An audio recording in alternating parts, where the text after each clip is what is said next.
நண்பர்களே, நான் ஒரு பெரிய சாமிகிட்ட ஒரு விஷயம் கேட்டேன். சாமி, கெட்டதெல்லாம் பண்ணுறாங்க, அவங்க நல்லா இருக்காங்க.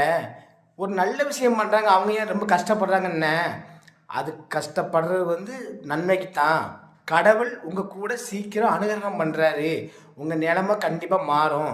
ஆனால் கெட்டது பண்ணுறவன் பண்ணிகிட்டே இருப்பான். ஆனால் அவனுக்கு பின்னாடி கர்மாங்கிறது வேலை செய்கிறது அது நிற்கவே நிற்காது. அது கரெக்டாக வேலையை காமிச்சிரும்னாரு. அப்படியா என்ன கர்மாங்கிறது என்னன்னு கேட்டேன். கர்மாங்கிறது நீ என்னென்ன செய்கிறியோ அந்த இதை அப்படியே ரிப்பேர் பண்ணி உனக்கு கெடுதலை கொடுக்கும். யார் யார் என்னென்ன கெடுதலை பண்ணாங்களோ அந்த கர்மா சும்மா விடவே விடாதுன்னு சொன்னார்.